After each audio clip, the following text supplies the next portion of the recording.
નમસ્કાર દર્શક મિત્રો, આપ નિહાળી રહ્યા છો N24 ગુજરાતી। તો નજર કરીશું આજના મહત્વના સમાચાર પર। પશ્ચિમ વિસ્તારમાં ડબલ મર્ડરથી ચકચાર, એક જ પરિવારના 3 લોકો પર ચપ્પુથી હુમલો। ભરૂચના પશ્ચિમ વિસ્તારમાં આજે એક હૃદય કંપાવનારી ઘટના સામે આવી છે, જ્યાં વરવાડ અને કોઠી વિસ્તારમાં આવેલ અલગ અલગ મકાનોમાં એક જ પરિવારના 3 લોકો પર ચપ્પુ વડે ઘાતકી હુમલો કરવામાં આવ્યો છે। આ હુમલામાં 2 લોકોના ગંભીર ઈજાના પગલે કરુણ મોત નીપજ્યા છે, જ્યારે એક વ્યક્તિ હાલ ગંભીર હાલતમાં સારવાર હેઠળ છે।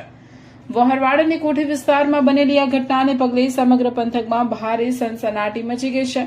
હુમલાખોરે એક જ પરિવારના 3 સભ્યોને નિશાન બનાવી ચપ્પુના ઉપરા છાપરી ઘા ઝીંક્યા હતા। હુમલાની તીવ્રતા એટલી વધારે હતી કે 2 લોકોએ ઘટના સ્થળે જ અથવા ટૂંકી સારવાર દરમિયાન દમ તોડી દીધો હતો। અન્ય એક ઇજાગ્રસ્તને તાત્કાલિક હોસ્પિટલ ખસેડવામાં આવ્યા છે। આ લુહિયાળ ખેલ પાછળ કયું અંગત કારણ કે અદાવત જવાબદાર છે, તેનું ચોક્કસ કારણ હજી સુધી બહાર આવ્યું નથી। ઘટનાની જાણ થતાં જ ભરૂચ પોલીસનો ઉચ્ચ કાફલો ઘટના સ્થળે દોડી ગયો છે। પોલીસે મૃતદેહોને પોસ્ટમોર્ટમ માટે ખસેડી ગુનો નોંધીને હુમલાખોરને પકડી પાડવા અને હુમલા પાછળના સાચા કારણો જાણવા માટે ચક્રો ગતિમાન કર્યા છે। વિસ્તારમાં ચુસ્ત બંદોબસ્ત ગોઠવી દેવામાં આવ્યો છે।